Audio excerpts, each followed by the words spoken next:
Today is going to be tricky. We all thought markets should be rallying today, but instead, Oracle dampened the party. As of right now, Oracle is down 13% from yesterday's close. Interestingly enough, NVDA is down. All of the AI trade is trying to find a footing today.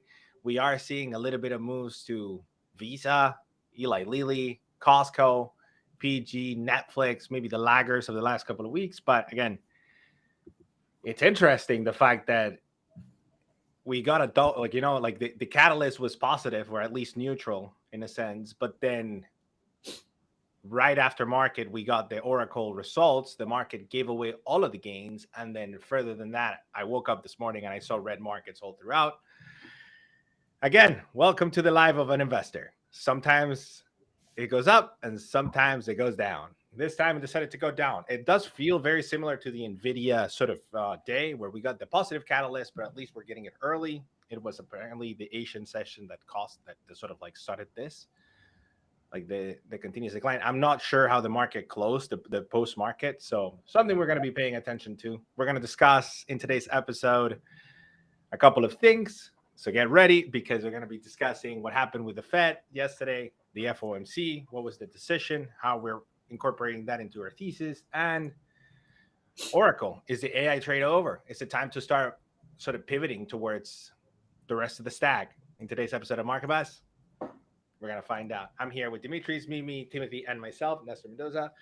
Today's episode, it's a tricky one because yesterday was such a positive one, right? Like there was that sort of sigh of relief, but every single time I've read a sigh of relief in this market, it seems like we just continue to just get punished for it, right? So it's like we cannot rest.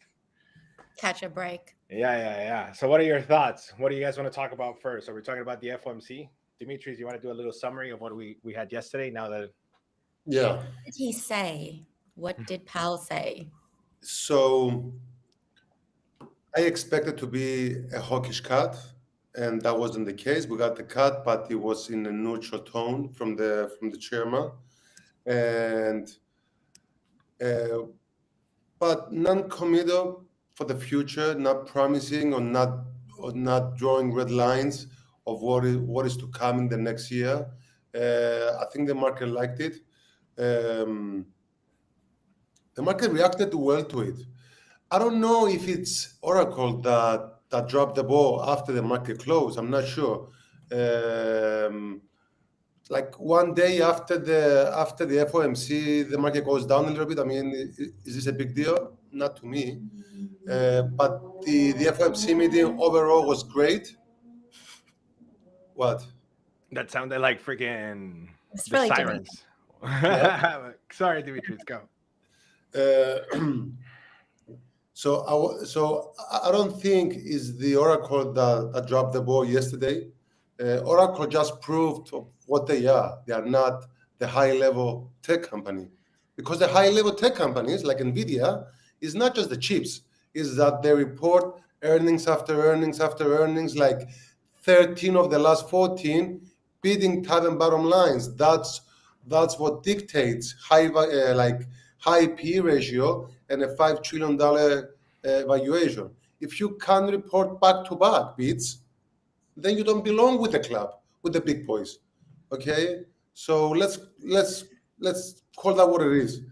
As far as the FOMC, I'm feeling bullish this morning. Okay, what happens today doesn't really matter. We are well positioned for a strong end of the year, and crypto as well. I mean, for crypto is now or never. I mean, what crypto wants more to rally? Please, guys, tell me. I mean, everything is in place. Yeah. Right? It is beginning to be in place. Yeah. You know what's really interesting? Sorry to cut you off. Did you have more? No, I'm done.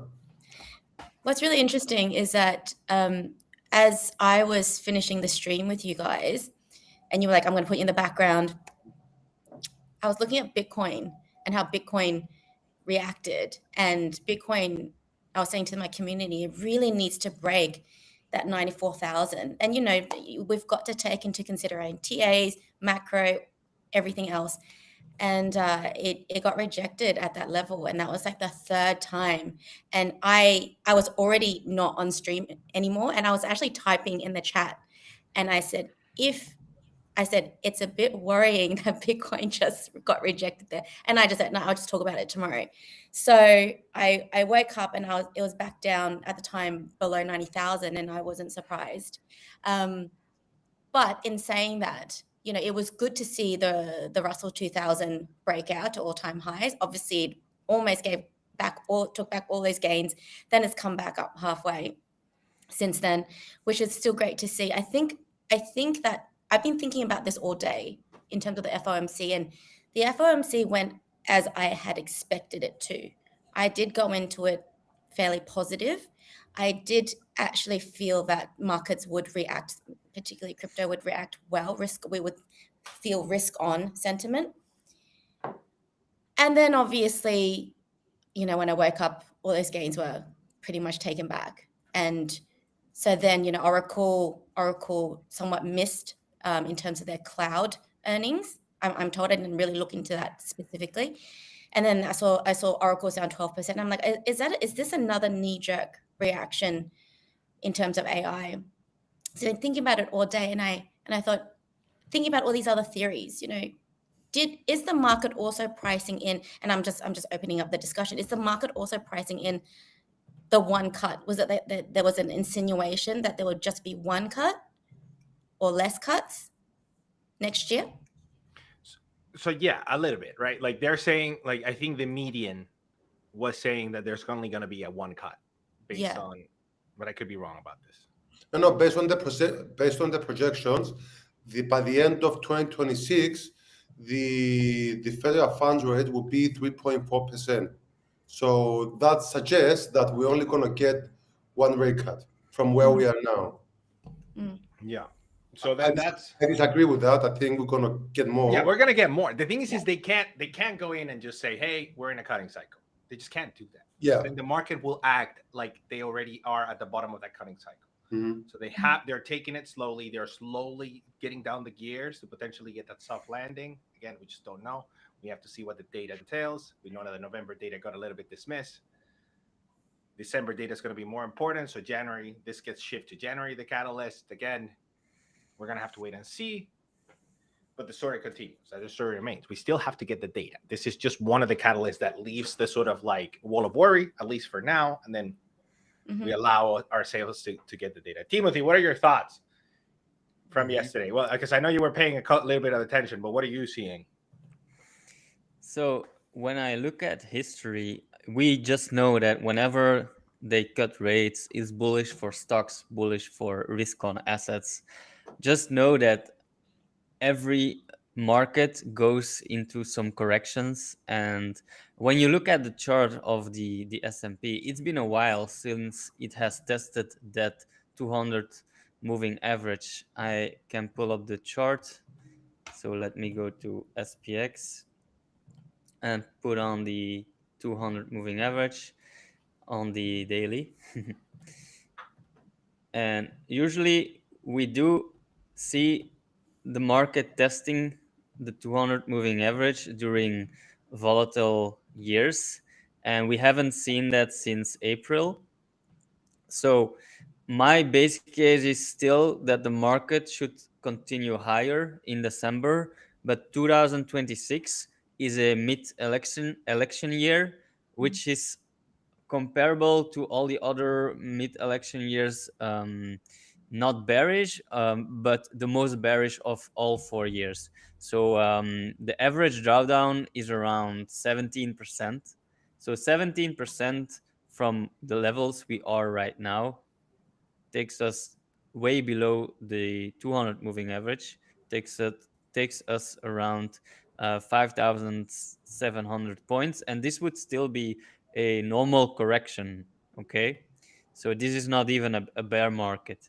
But I do think that 2026 could be such a year where especially Q1, Q4 could be volatile if you just look at how the history works in those midterm years. So that's something to think of. December usually bullish, so my plan is to hold and trim some near the end of the year, so we head into January with some cash in the portfolio. So that's how I'm looking to see the next steps for my portfolio. Nice. Yeah. I think it's interestingly enough, I don't know, like one of the things that I think me and Dimitris disagree on is the fact that like the Oracle thing, what is the problem? And let me tell you my story to see what you think, Dimitris, because it's like I was having this conversation today. It's like the problem is not that Oracle in itself missed earnings, right? Like if it was like if we were in an environment where nothing affected anything else, it'd be fine, right? But the problem is like so what are the problems that Oracle has? Oracle has it's one of the companies that has the most debt into the AI rally. It has only like I think last earnings, the biggest deal that they got was with OpenAI, which is one of the biggest if questions into 2026. Will they be able to pay for all of the deals that they're getting? And it's almost like everybody's getting punished for having deals with OpenAI right now. Like they got the initial 30% bump, but we saw that decline, right? So what's the story here? What is the narrative? The narrative is that right now the market is not rewarding spending anymore, right? Like the more you're spending and the more the CapEx cycle increases, you're not rewarding that anymore. And Oracle yesterday said, hey, we're not meeting expectations, but we want to spend more because we think we can beat expectations into 2026. But the reality is that you're not meeting expectations now. So why do I have to trust you? It's almost like I got a D in my exam, right? But I promise you that in the next one, I'm going to get an A. And you know what? I'm going to like not study. It's like I'm going to go into debt in this case. I'm going to borrow money to do things that will help me. And we just don't know if that's actually like spending to study or spending to leisure, right? So it's like, that's where the big thing. So then my question goes down to, because I've been sort of keeping, like, what are the rumors in the market, in the AI story, right? We have the rumors that right now, Microsoft CEO talks about the idea that they have enough chips, we need energy. Okay, right? Or we need racks, we need places to put those chips in. Okay, so that sort of starts, okay, so that's a weakness towards the chips, right? And then you have the data centers that are still increasing their manufacturing productivity, like possibilities. In this case, the data center boom. But those companies are still like missing. They're still not getting the contracts. And the thing is like, how long would it take for them to go? And I was thinking, okay, like what is the software cycle, right? Like let's say your company needs software, right? What ends up happening is that you first offer a really cheap deal to acquire the customer. And when the customer becomes cemented in your product, you hike up prices. So this is going to be later in the cycle that you're going to see the Oracles, the CoreWeaves, the different sort of like data center plays actually take hold and start increasing those margins, because you first need to increase that. Like, right? And then from there you go into the idea that that's going to take a little while, right? So who wins? The people that are going to win is the people that can acquire customers quick, and those are either going to be the Googles, the Amazons, the Metas, because they have product, like they have revenues that they can use, and then they're going to reinvest that back in. So that's where I'm at. It's like right now, it's like I'm like, for example, like I have some leverage NVIDIA positions that I've trimmed today. And like, I'm thinking of potentially slowing down my NVIDIA position and start allocating towards other winners, whoever I think is going to win, which is energy, AI development into the next year, and potentially chips. Like, I don't think NVIDIA is going to lose the lead, but I think NVIDIA and the rest of the chip sector is going to get affected by the fact that revenues are not coming fast enough. But they're going to come fast enough for the big players that can sustain the spending. And that's going to be key here. So I'm trying to figure out what's next, you know? So like for next episode, I want us to think it's like what's next in the AI trade, energy, build out. Like, how does this play out in such a way that we can take advantage of it into next year? Because I think tech right now, so many people are so heavy on tech, and that's something we agree on, Dimitris, which is like, we're so heavy on tech and we made so much money on tech that we need to diversify into some other stuff. But who would be the winners, right? Like GE Vernova was up 13% yesterday because they just increased the amount of earnings per share, revenue, and dividends because of the AI build-out infrastructure deals that they're getting, right? So it's like, and that's energy. That's an energy play that they're doing there, right? So it's like the first solars have been like performing really well. So it's energy, it's build out. And I want to start getting those winners. So next episode, I'm definitely going to try to get those winners. And I want to talk with you guys about it too. So it's just my take, right? So Oracle just weakens the shining armor that AI has had throughout this time. At least those are my thoughts on it. You know, it's like Oracle is like, they keep borrowing money and they are trying to overspend, and they're like, maybe they're right. Like, they're in the top of their field. Don't get me wrong. But also, just do it with somebody else's money. Is what the investor is saying right now. With behaviors like this, when we go from 30% bump all the way down 30% and even lower, and then we just punish them even more to another 10%, that's a 40% drop for the eyes. The investor is saying, you can try that, not with my money.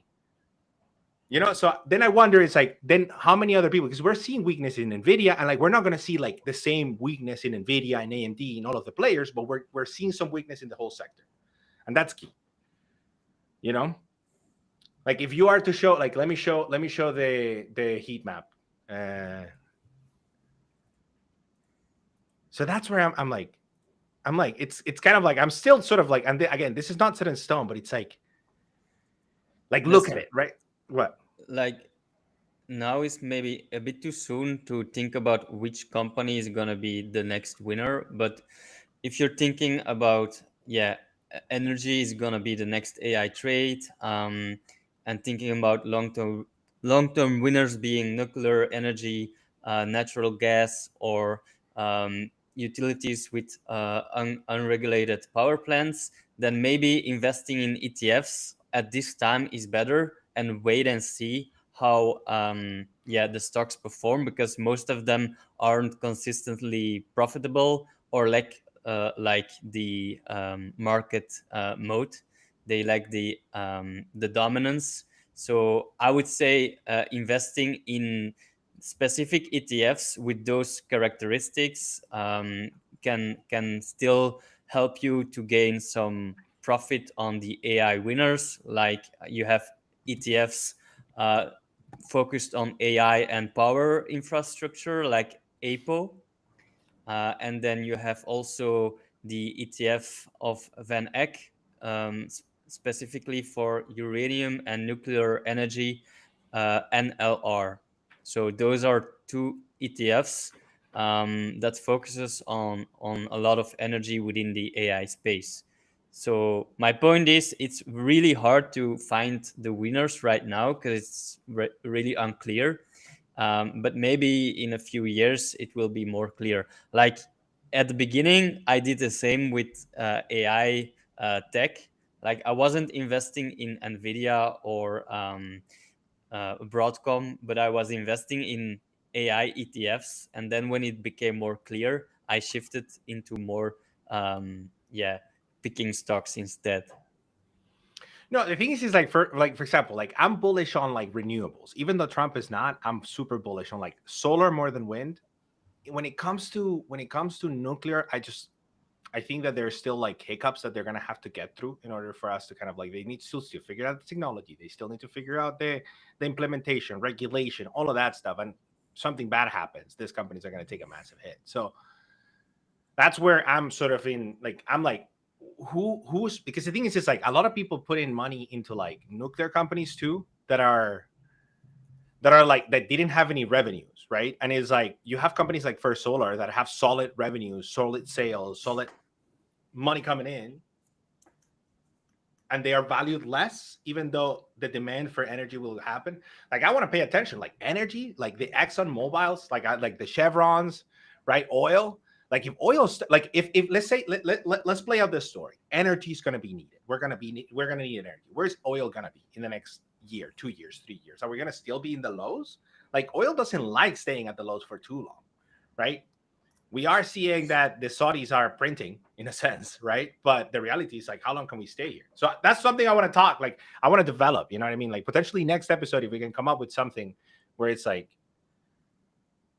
who, like, how does this play out? Sort of like get an idea of what everybody thinks, how this is going to play out, and sort of start forming like a cohesive sort of story. Because it's like, I agree. It's like, I just don't see, for example, like Oracle, Palantir continue to boom if the revenues don't show up. This company's like, the fact that the revenues are not there and they're still growing those revenues, any weakness to that will cause a massive shift in the valuation.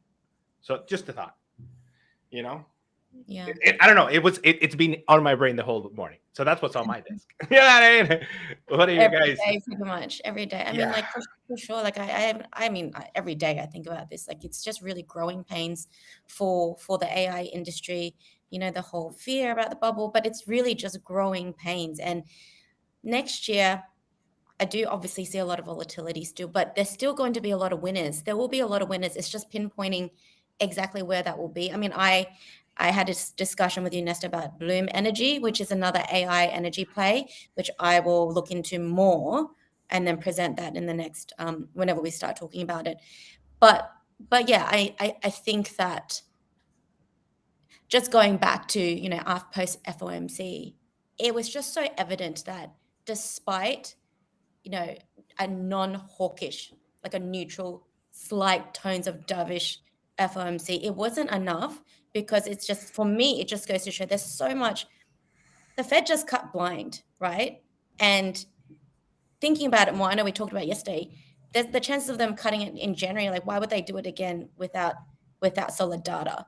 And so the uncertainty of everything and further talks of geopolitical tensions and, you know, and then if we want to go into talk about, not right now, but, you know, more of the Japan and what's happening and all the liquidity issues. And so it's just, there's so much going on in the back end right now that is just showing up in the markets, is reflected in the market reactions right now. In my view, that it's just not as simple as, okay, rate cut, okay, Powell was neutral, therefore, I mean, he wasn't hawkish, therefore he was a little bit dovish. You know, neutral means dovish in this situation or so. So there's a lot to, it's still a waiting game. We still need to try our best to go with whatever data we have and information we have. And for me, for my portfolio, I'm in the boat of that. There's going to be a Santa rally, whether you call it a relief rally or not, there will be a somewhat of a rally, I see, and I'll be de-risking into that and also stacking cash for the new year. And then with everyone just trying to pinpoint where the winners might be, which areas for the new year. Thoughts, Dimitri? Thoughts? So after a long live stream last night, after we got off, I was just reflecting what we just witnessed, and my thoughts were about Oracle in particular, because we were live and then we saw the collapse, and I was trying to rationalize it, and I was like, you know what? And this is the perspective of the long-term investor that holds for a couple of years. If I was holding Oracle, an AI company, in the time that AI gets unlimited money from everywhere and they can manage to beat revenue, back-to-back miss, I mean, listen, this is China stuff. This is emerging markets. This is not the premier Max 7, NVDA 13 out of 14. So they just showed us that they are not up to with the big boys, okay? Now, how much Oracle has to do with the crypto or the market sell-off, I don't think that has much to do with it, because I just mentioned they're not on the level. If Google was missing back-to-back, or NVIDIA, oh my God, this is like... Yeah, this could get some... The thing is like, this is not bad, right? Like, S&P 500 is down what today?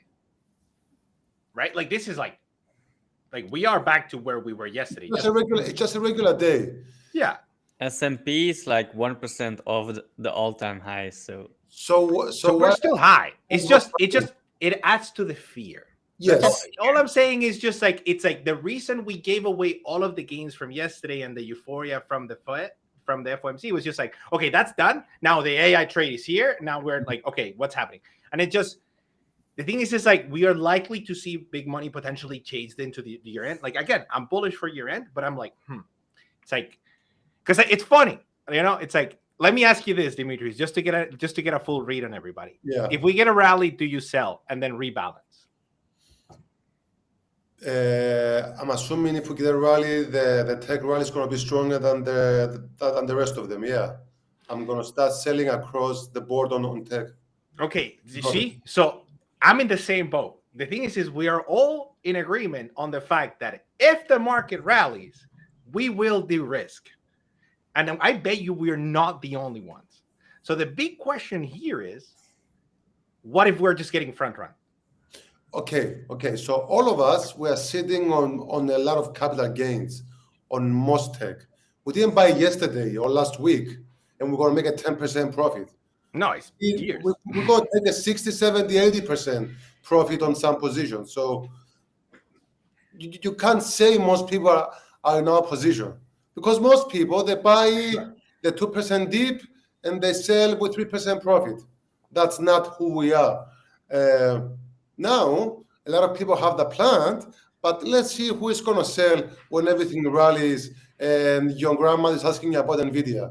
Do you have the courage to sell there? Because it's the same difficulty to have the courage to buy in April. It's exactly, it's the flip of the coin, not the flip.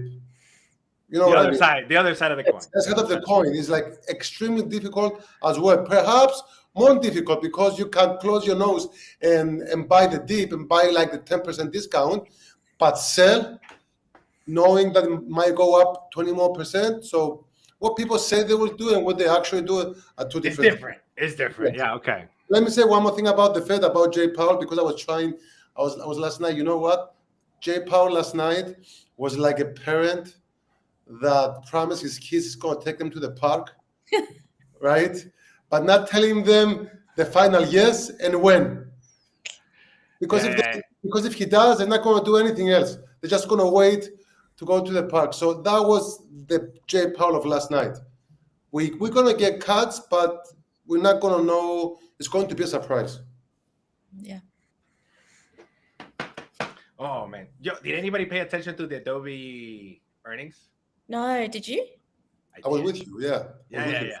I was no. What? How was it? I haven't had time. It was great. Like it was good. It was good. The stock didn't react at all. So fun, you know, when you're right, but the market does nothing. No, the air was pulled from Oracle. I know, that's the thing. So it's like, you know, it's like I think it was just like right now, like, and the thing is just like potentially we get a bounce today because it feels that there's gonna be people on the sidelines that were just waiting for this data to happen. And then we're gonna get it. Like now, we're gonna start seeing potential. This is a buying opportunity potentially. So it's interesting. It'll be again. Like Dimitri said it last night. We have to wait until tomorrow to see what will happen. And Adobe right now, it's just like it's been sort of like it's there's been euphoria here. And the question would be like, why have we not rallied? And we've seen the rally. We've seen a little move up in the last couple of days just before the earnings, and we did get good earnings, which was good. I think earnings per share beats, so they beat by 2%, like 1.8%, and then the revenue beat by 83 million, which in the grand scale of things is not crazy, but again, pretty decent. You know what I mean? It's like everybody's like downgrade, like expecting this company not to do anything, and the fact that they're growing tells you that the valuation might be a little bit in the low side. So I'm going to pay attention to. Again, I do have a position on this, so take everything I say with a grain of salt about Adobe. You know. The chart doesn't look good though. The chart doesn't look convincing. The thing is like it's just yeah. I know nothing about charts, and I like charts are like astrology, but it doesn't look good. I know. Yeah. There's a hurricane coming. The thing is like the question is has the hurricane come already? Or you know, so it's like I just don't think like right now it's like that's what's going to happen. Yeah, just draw a line. Where's the boxes? I want the boxes as well. The green boxes. Show me the 4-year cycle. Let's go. Let's go. No, but the thing is just like funny enough, who would benefit from companies like Oracle not making a lot of money during their build-out phases? And by the companies like Oracle, companies like Apple, actually. Oracle's supposed to be in the group that they're going to take over for TikTok, right? I think they will provide the cloud work for TikTok. Or am I wrong?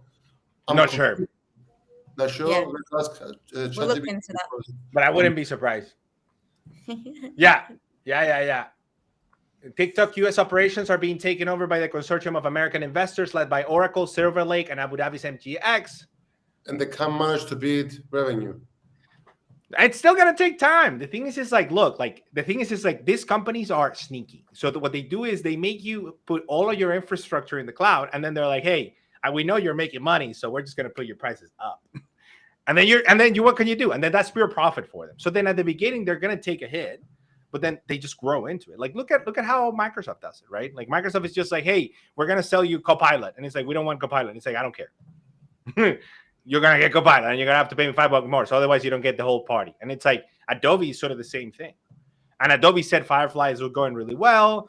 Adoption is increasing. They're seeing more. So it's a big get, but I just don't see Adobe in this case. Hey Timothy, I know you're drawing stuff right now, but question. So Ethereum. So I've been thinking about Ethereum all day, and I think because I'm thinking about the stablecoin narrative. I mean, the Clarity Act got approved for a reason.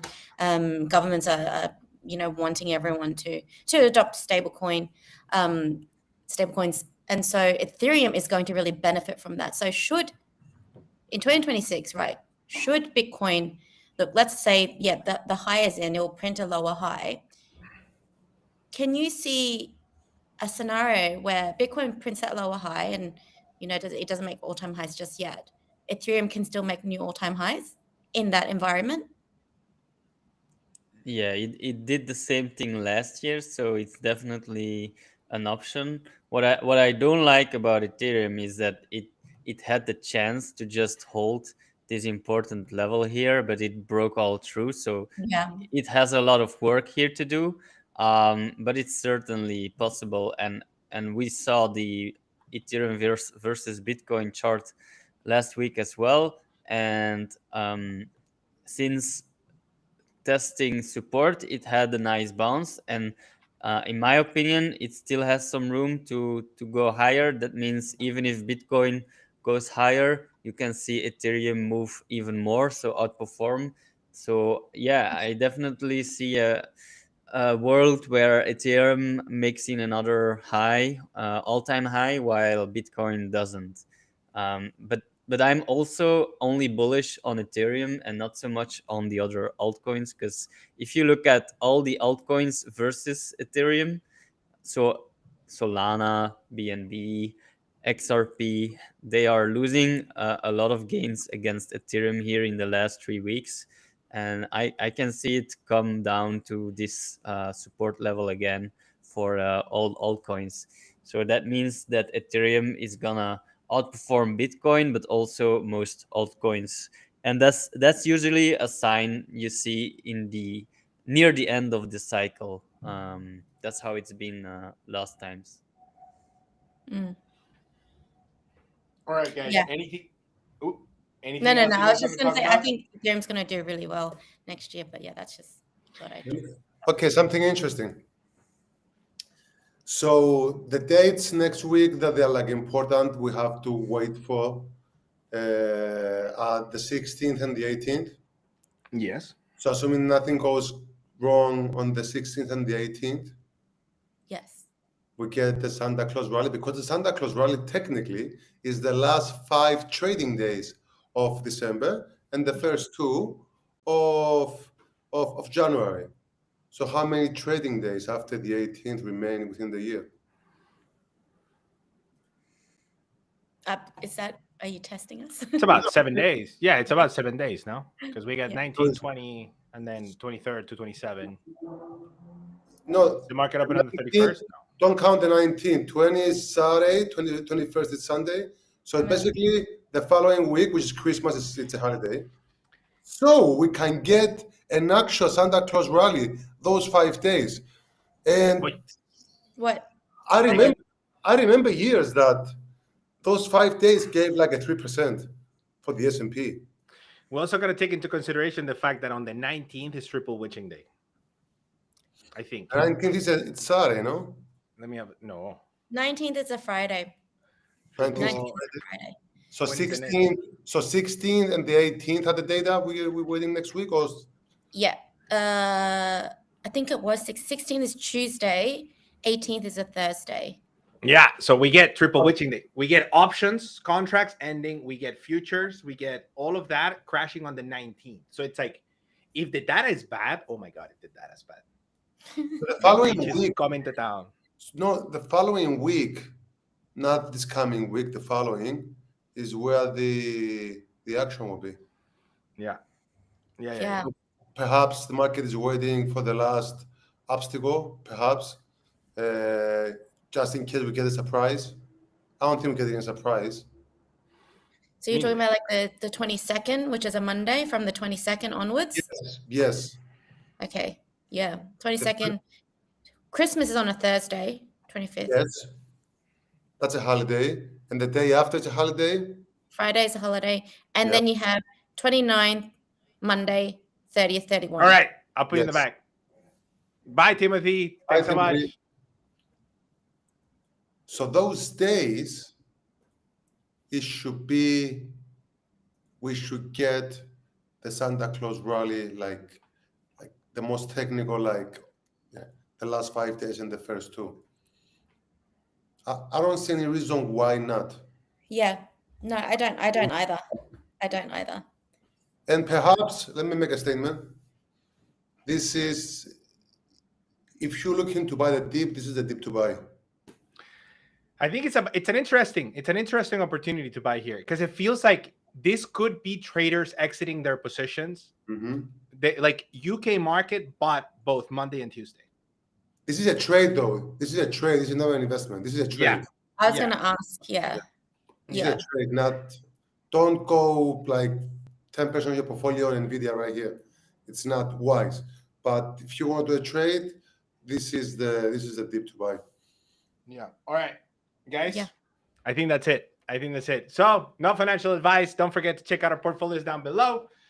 I don't think they're up there, but I will fix that after we close this. Thanks so much for watching, guys. If you have any questions, put them in the comments, and we're more than happy to tackle them for you. Again, welcome to the markets. This is a fun time. This is what it is to be an investor. Sometimes you get it wrong, sometimes you get it right. But overall, we're expecting bull runs ahead. Thanks so much for watching, everybody. Bye. Bye.